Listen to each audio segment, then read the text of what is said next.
Welcome to The Mountain Pass, a podcast about lifelong learning, curiosity, and our wonderful brain. Topics we love at Alp Audio. But this isn't a podcast about Alp, the product. Rather, it's conversations driven by our curiosity. Today I'm talking to Martine Ellis, host of the Teaching Space podcast and a continuous professional development manager and scholarly lead and program lead for teacher and assessor education at the Guernsey College of Education. We connected over Twitter a while ago, and I've been super impressed with the thoughts and threads she publishes on productivity, well-being, and tools for thought. I wanted to discuss her learning and teaching journey, especially on social media, and how she thinks about these newer formats for courses in light of her formal teaching and training background. Enjoy. Martine, welcome to the Mountain Pass. It's great to have you here. Thank you, Joshua. And I just thought we could start with a little bit of your background, where you come from.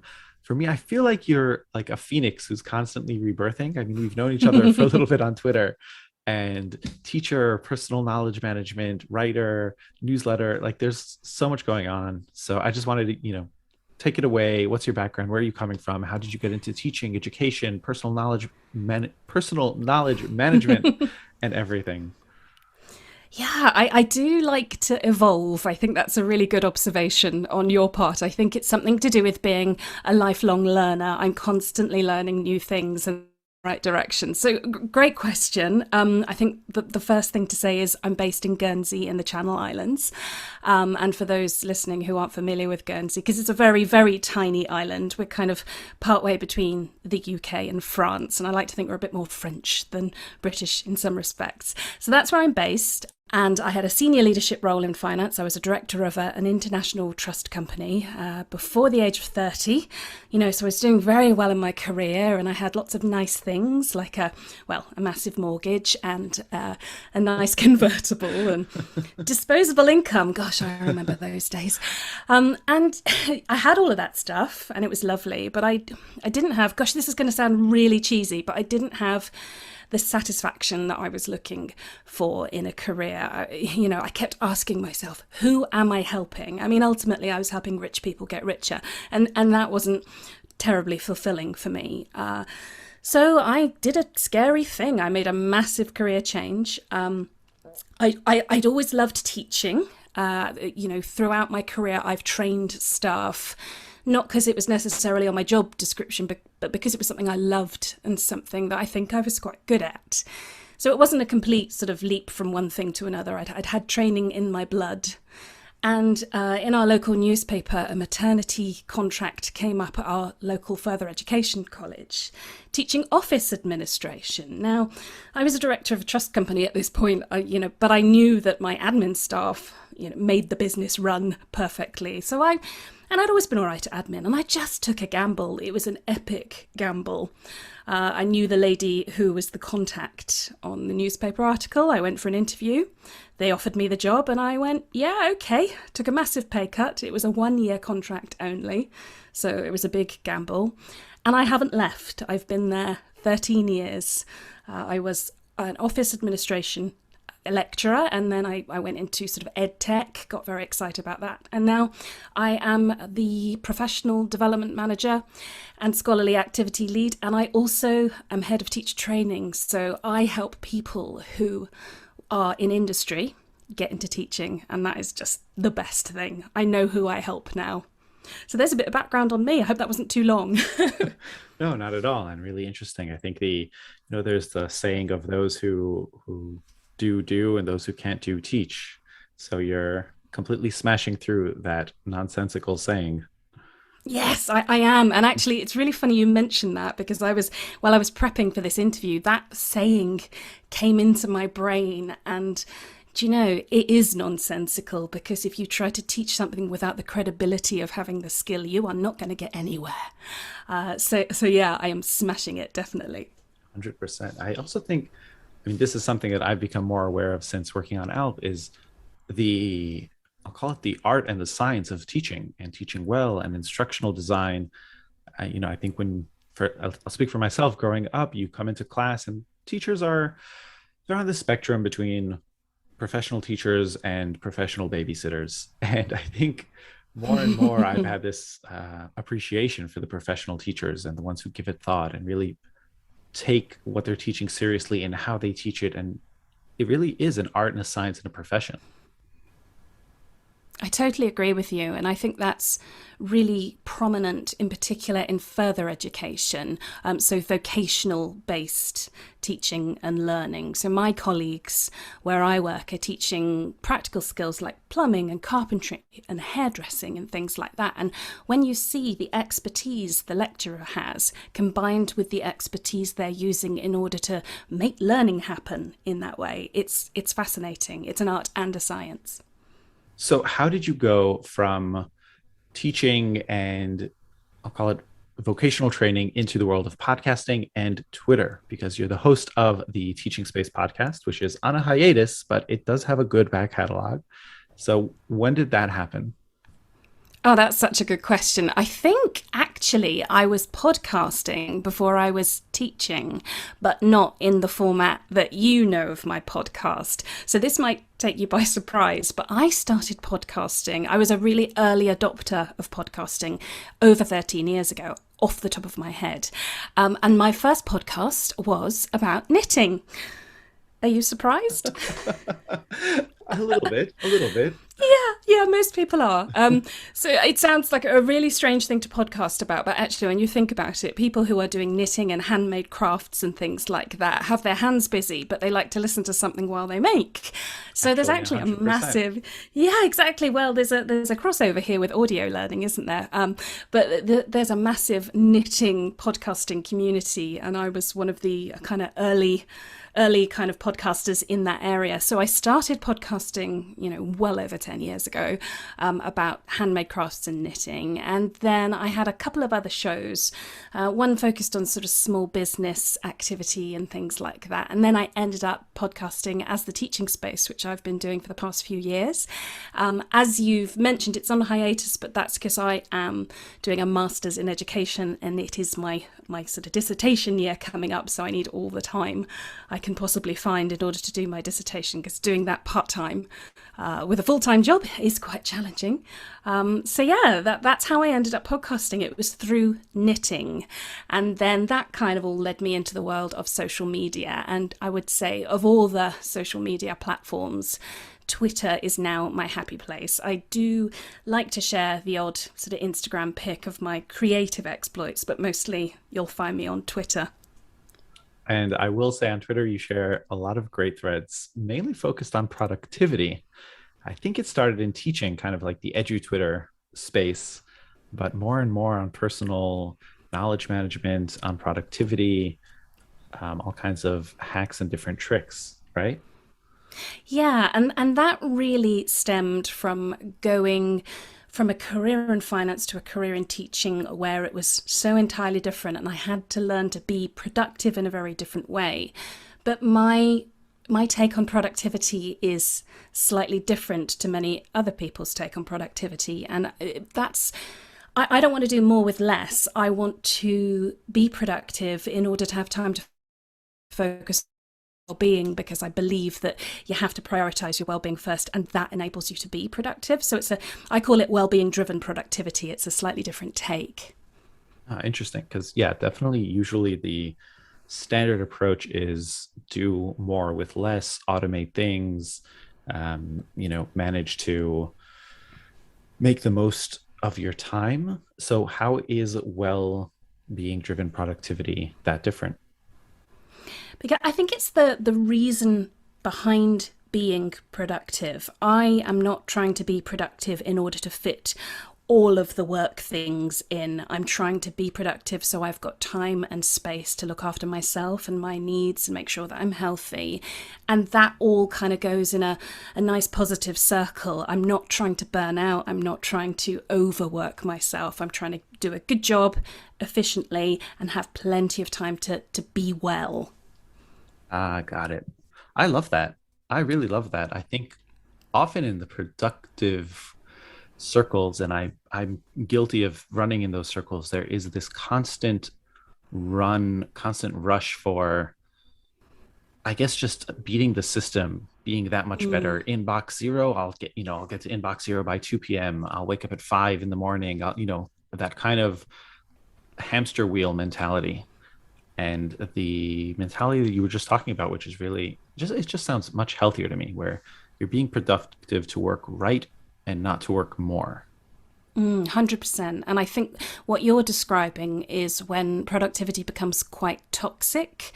Toxic productivity is not a good place to be. And a lot of people in the productivity sphere are pushing us towards that. It's almost like hustle culture slightly polished into something else, which is toxic productivity, and neither of those things are good. But I think well-being driven productivity is something else, and ultimately it's about being the best you can be, the healthiest, we're talking about mental health primarily here, but also physical health, in order to be able to perform at your peak. Yeah, for sure. I mean, I think we have this discussion internally kind of around company culture, which is we're a startup, so working fast, working efficient, working a lot, they all kind of come together. But one of the things that we've really focused on internally is really working smart, and working smart, not so that we can work 18 hours a day, but really working smart so that we can work better, faster, but not necessarily more. And I think one of the huge benefits of work from home over the past year and a half, and Alp has really been, we founded the company before, but we've really been a work from home company, is that you can restructure your day around your highs and lows. So for example, I work really well in the early morning up until around 11, and then I hit this huge slump in the afternoon until 3 or 4. And that's just part of my cycle. And yes, no matter how hard I push, it's just there. So it's really a question about being smart and not necessarily forcing myself for those 3 hours to just churn more, because that just exhausts me by the end of the day. And if you're exhausted, you're not going to churn out your best work, are you? So Right. it's a sort of self-fulfilling prophecy. 100%, 100%. And I think when it comes to education, or for us, it's content creation and education, you really have to be churning out top quality stuff. And that takes mental energy. It takes deep focus. It's not something you can just, it's not hitting inbox zero. No, it's doing what's right for you. I mean, I think the role of the full-time teacher, educator, trainer, whatever, is a really challenging one, because quite often you are sort of attached to a timetable where you have to work at certain times. And I think that's really super challenging. And what I try really hard to do is find approaches to productivity that take that into account and allow you to look after your own well-being. And it's really challenging. I can honestly say, having come from a senior role in finance to what was at the time a trainee lecturer role, that teaching role is the hardest job I've ever done. The busiest, the most difficult. It is so challenging. I just think educators need support in this area. They need support in prioritizing their own well-being to be the best they can be, because we're a helping profession, so we're always putting other people first. Right.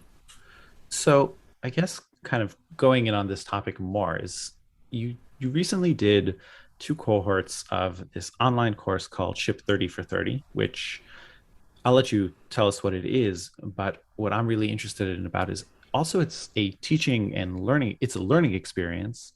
And this is what you do. And it's also on social media. Like, it's a very Twitter driven course. So how did those two mix, also in terms of just productivity and well-being, because the course is built around social media, but also just in general, what is the course? What did you think about it? Take us through it.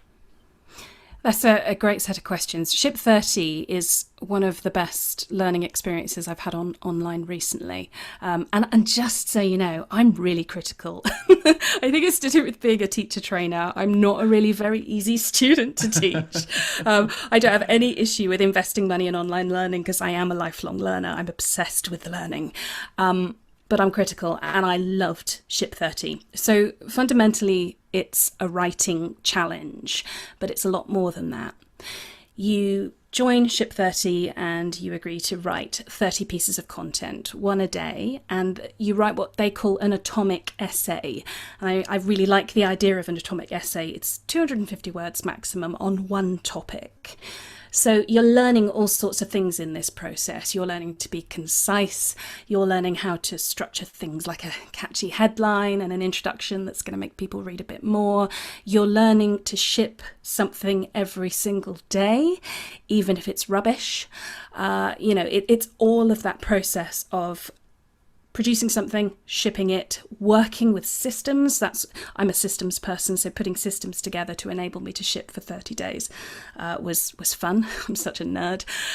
It's all that good stuff. And you publish primarily on Twitter. That's where it all happens. But of course, at the end of 30 days, you've got 30 atomic essays, which you can then repurpose into something else, whether it's some audio content or a Medium article, or, wherever you want to push things in a different direction. It might be a Quora response to a question or something like that. So that's what it is. It's a challenge, but there's also, and this was unexpected, they also have like a Podia course set up where there's content for you to go through every single week to support you in developing your writing skills. And I didn't know that was going to be part of it. There's also a Slack community, which is really active. And I think the community, a lot of people say, I signed up for the challenge and I stayed for the community. I can sort of see why they say that, because the community are really awesome. And I think with many online cohort-based courses, to get things right, there's got to be community at the heart of it. The other thing I would add is the credibility of the instructors. We touched on the idea of credibility just a bit earlier. I think those two things, the credibility and the community, that is what made it really, really successful. So I did one cohort and then I stayed for another one where I did something slightly different. And I'll do another one in the future without a doubt. Wow, amazing. What a full-throated support, which is great to see for an online learning experience.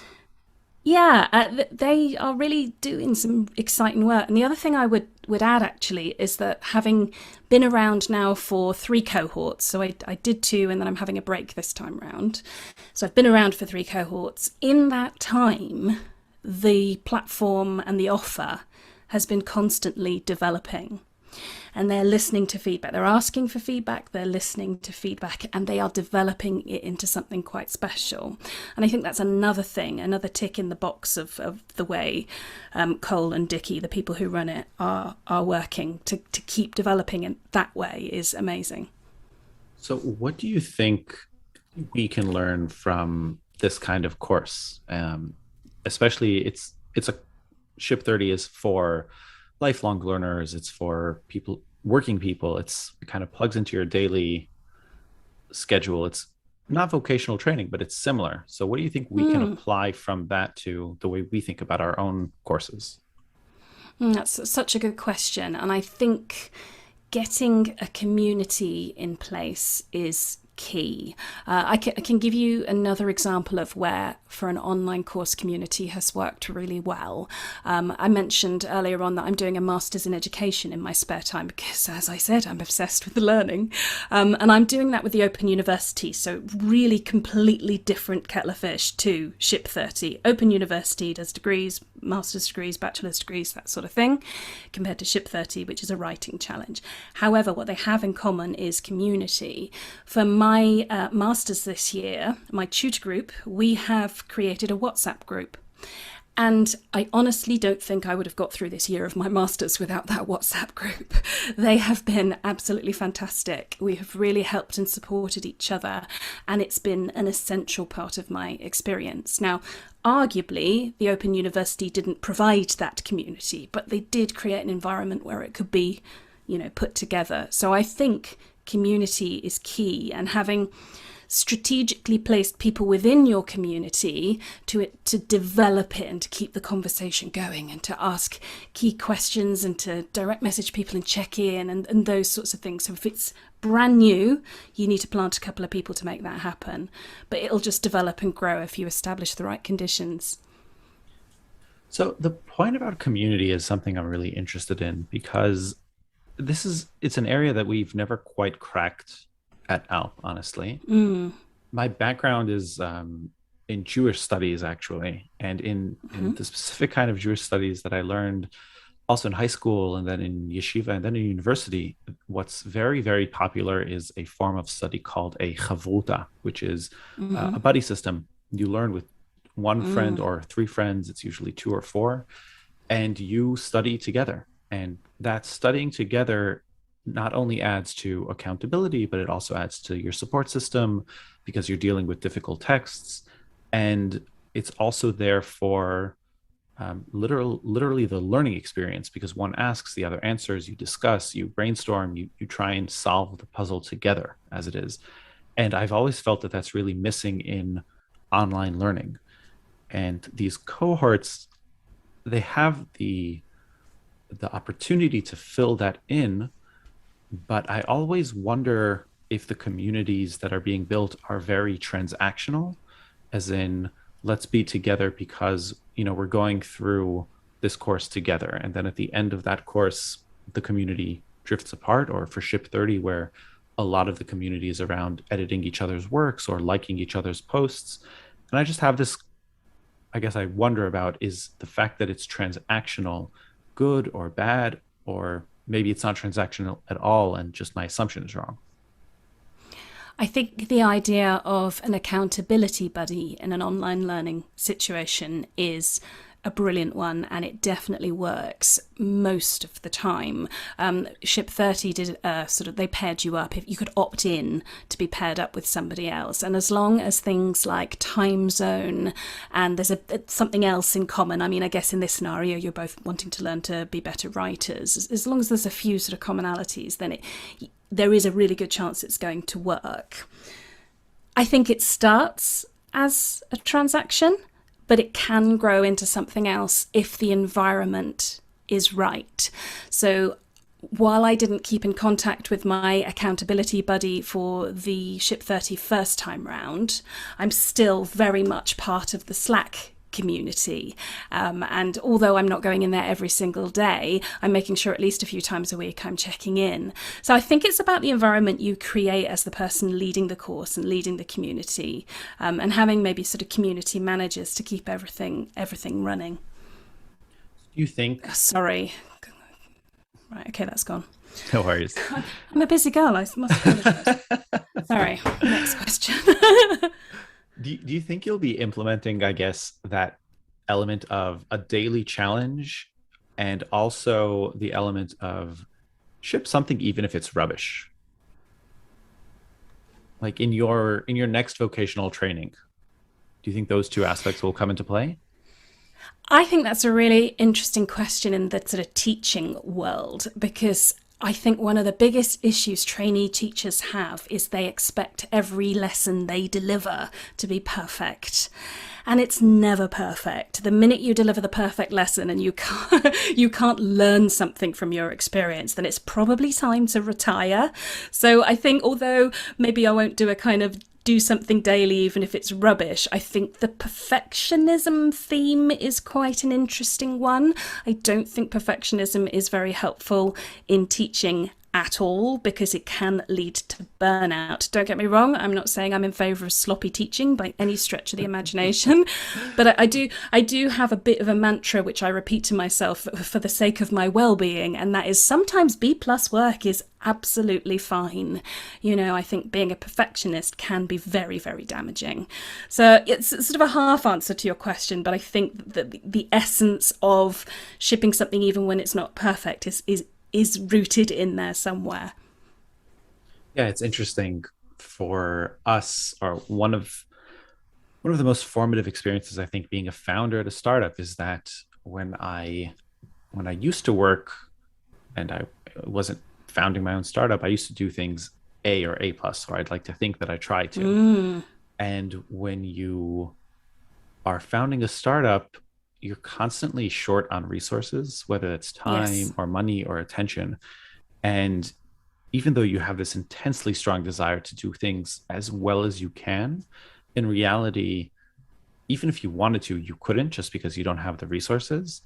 And Mm, there's a lot to be said for shipping something that's B plus, and getting it out the mm, door and getting feedback and recognizing that you don't know. I think that's one of the biggest learnings that I've had is I don't know. I don't know what users want. I don't always know how to explain things in the best way. And the only way to find out is to get something 80% done and ship it and hear feedback and listen to that feedback attentively and then iterate, right? And that constant iteration is something that I'm seeing more and more in the online teaching world, where online courses specifically are becoming more like products. You mentioned that the Ship 30 team, Tiki and Cole, are really taking that approach and kind of doubling down. Each cohort, they're iterating and they're improving it. And they're also practicing what they preach, because as well as them relying on a tight feedback loop from the people who are doing the course, that's what they're encouraging people doing the course to do as well. You know, you're having this tight feedback loop on your writing. You're putting something out there every day.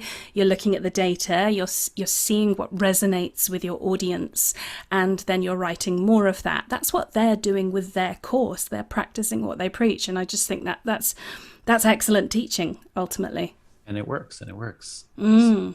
So how did you combine productivity and well-being with social media? Because at least on my end, I have to do social media and I have to be so careful with how I fit it into my day, because those dopamine hits and that doom Yes. scrolling can really kill everything. So how did you, lay down the wisdom?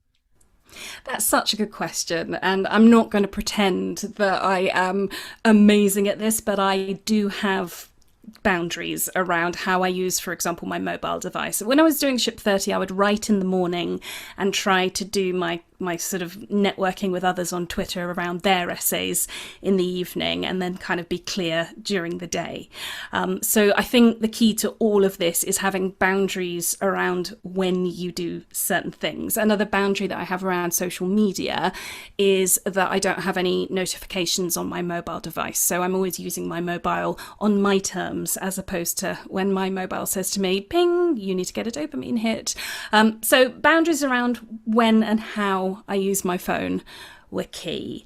That's about as much as I did when I was doing Ship 30. I would say my social media use definitely went up over that period. But then, I had a really good excuse. I was doing a challenge. So, but it all comes down to boundaries. Anything around productivity and well-being, linking that to social media, it's all about having healthy boundaries. And the experience of putting out ideas, putting out those B+ ideas, and dealing with the flip-floppy feedback, right? So some ideas will get more positive feedback, some ideas will get less feedback. For me, often on social media, it's like yelling into a forest when there's no one around. If the tree falls and no one's there, did anyone really hear it? So what's that experience like, and how did that feel around things that you thought were valuable and all of a sudden some people thought were incredibly valuable, or the opposite? That's a really good question. I took into account the Ship 30 effect when I started. And by that, I mean the fact that I was doing this challenge with a bunch of other people who I'd never followed before. They'd never commented on my work before.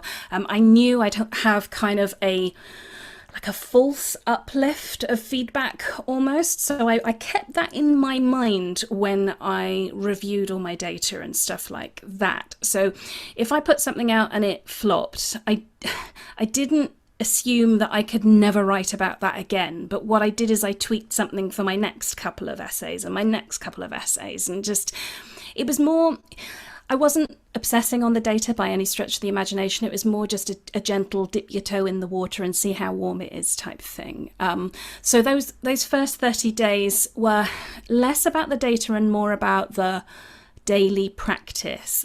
The 30 days after that were more important in terms of sort of testing the market and putting out minimum viable tweets, I would refer to them. Because actually what I did for my second 30 days was I decided to write threads as opposed to images of an atomic essay. And the reason it gave me more information, or more useful information, is that the Ship 30 community were, when they're scrolling their Twitter feeds, they're on the lookout for those images of essays. They're not on the lookout for threads. So I think the thread experience was almost more useful in terms of me shaping what I was going to write about in the future and the data that it generated for me. Got it. So there's been this common thread, which has really been systems, right? Managing the social media with boundaries. And this is definitely a system for content management, content repurposing, and also how to repurpose it for teaching later. And I guess that connects to all of your entire world of personal knowledge management. I'm wondering specifically around education and teaching and vocational training, what is it you think is so important about these skills for these worlds?